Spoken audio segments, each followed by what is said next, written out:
ఉంటారని తమిళోళ్ళు వాళ్ళకి చెప్పి, ముగ్గురు ఉంటారు మొత్తం. ఇద్దరు ఆడోళ్ళు, ఒక మగ అతను ఉంటాడు. అడిగితే భార్యాభర్తలు వాళ్ళ దాని ఏమంటారు, వాళ్ళ సిస్టరు, అతని సిస్టరు, అతని భార్య కలిసి ఉంటారని చెప్పారు. వాళ్ళ భాష మాకేం అర్థం కాదు, వాళ్ళతో మాకేం కనెక్షన్ లేదని చెప్పారు. దాంతో వీళ్ళు లాక్ని బద్దలు కొట్టి లోపలికి వెళ్ళి చూస్తే లోపల స్టవ్ మీద పెట్టి ఒక పాత్రలో ఉడికిన బిర్యానీ లాంటిది, అంటే మైదా పిండి, వెజిటబుల్స్, ఈ విమెన్ దేహం. ఎందుకంటే ట్రాలీ బ్యాగ్లో కూడా వీళ్ళు అక్కడ ఓపెన్ చేశారు, రైల్వే పోలీసు ఓపెన్ చేస్తే తలలేని మొండెం పార్ట్లుగా కట్ చేసి ఆ బ్యాగ్లో పెట్టున్నారు.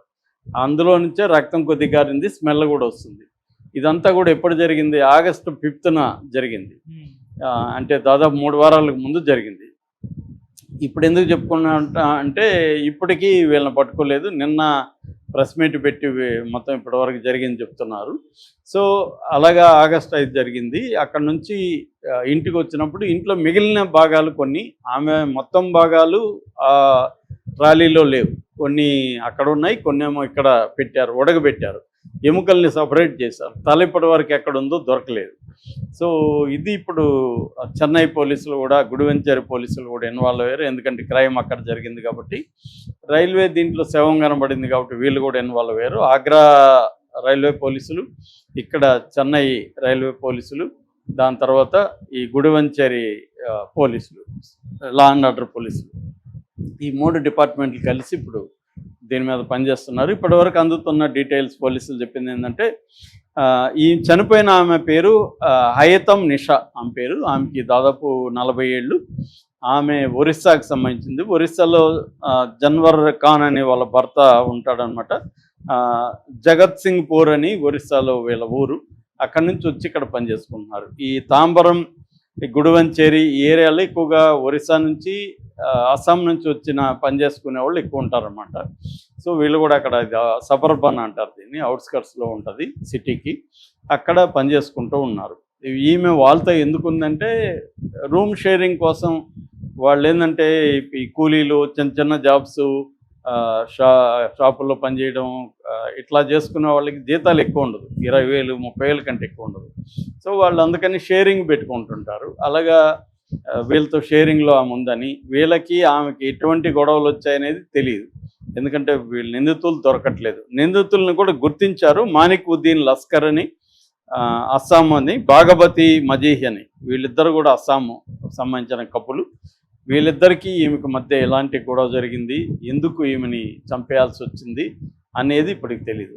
అయితే వీళ్ళ అబ్బాయి కూడా అక్కడ ఏరియాలో ఎలక్ట్రికల్ దీంట్లో పనిచేస్తాడు, ఏసీ మెకానిక్గా. ఎవరు ఆవిడ కొడుకు. అబ్బాయి దగ్గర పోలీసులు కంప్లైంట్ ఇప్పించారు. ఇప్పుడు ఇన్వెస్టిగేట్ చేస్తున్నారు. అంటే ఇక్కడ ఏం జరుగుతుందంటే, మనకు కూడా ఈ మధ్యకాలంలో వలస వచ్చిన వాళ్ళ క్రైమ్స్ కూడా పెరుగుతున్నాయి.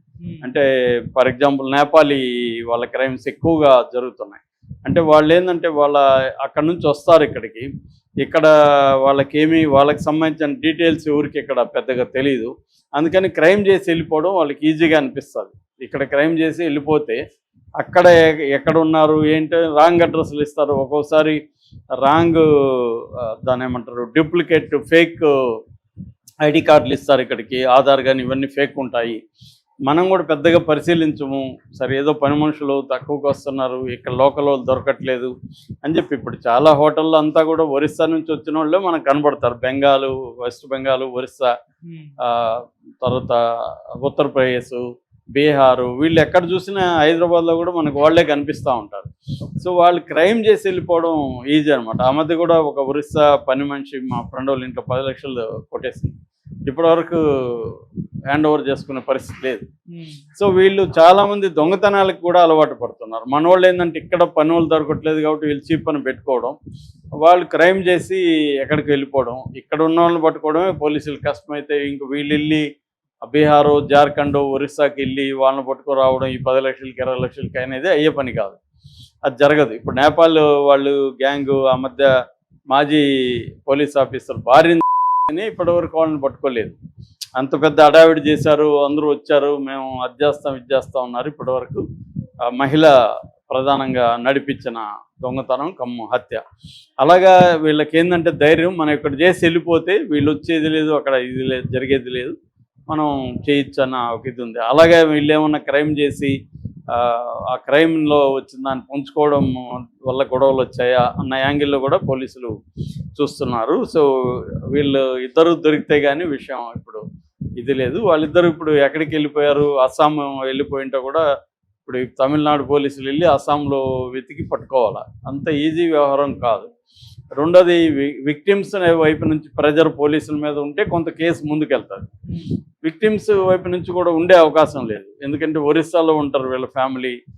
ఇప్పుడు ఇంకా ఆమె ఎలాగూ చనిపోయింది, ఇప్పుడు ఇంకా మీరు మా వైపుని చంపిన వాళ్ళని పట్టుకోండి అని అతను తిరగలేడు. అతనుకున్న ఆర్థిక పరిస్థితి రీత్యా అతను చెన్నై వచ్చి ఇక్కడ హోటల్లో రూమ్ తీసుకొని పోలీస్ స్టేషన్కి వెళ్ళి ఇవన్నీ చేసే పరిస్థితి ఉండదు. అందుకని ఇలాంటి కేసుల్లో నిందితులు దొరకడం కూడా చాలా కష్టం.